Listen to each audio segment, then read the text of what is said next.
I know I'm a bit late, but recently I just finished Resident Evil 7 Biohazard. And when I started playing, I didn't think I would review it, but after completing it, I could not help but want to talk about this survival horror masterpiece. To preface this, I must say I've never played a Resident Evil game before. This is my first, and I play it due to the fact that it is fairly disconnected from the main Resident Evil series. This is the first in the game to be a first-person shooter. Not necessarily shooter, but you get the point. Which, in my opinion, it makes the game much more terrifying. And that brings me to my first pro for this game. It is horrifying, especially early on.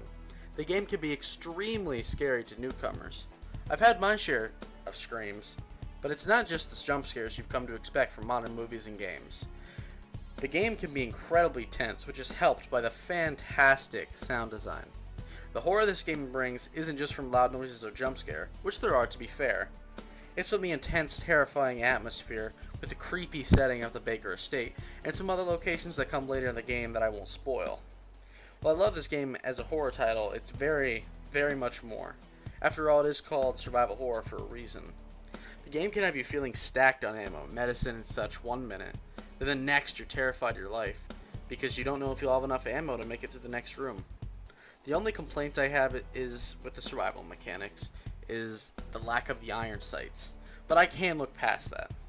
I truly can see myself replaying through this game multiple times due to its replayability, though I do wish that the hardest game mode was available from the start so you didn't have to play through it once to get it. But other than that, I'm completely fine with that. Now I must talk about the story. The story did not do what I expected, and that was dragged.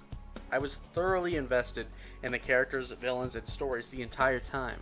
I was actually looking at the hidden notes and reading everything I could do, which I rarely ever do. I was invested the whole time, just itching to find out what's up with the Baker family, and if I'll make it out of this mess alive.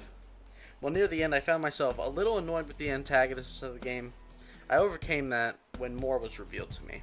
Every one of my qualms with the game's story at least, was resolved from the start, and I was very satisfied with that.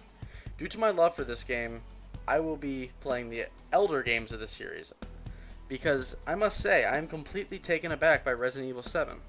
I wasn't expecting it to be that good.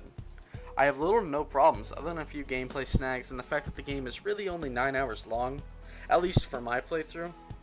The game just feels so traditional, and I love it for that. And to support the fact that it's only 9 hours long, I know some people have gotten an extra hour or two in there. More free DLC is on the way, which is to be commended because most games will send it out for $5 paywall. I'm going to give Resident Evil 7 9 out of 10. I have a few problems with it, but nothing that can be overlooked or, passed on, because this game is a masterpiece, and I truly think it's Game of the Year material right now.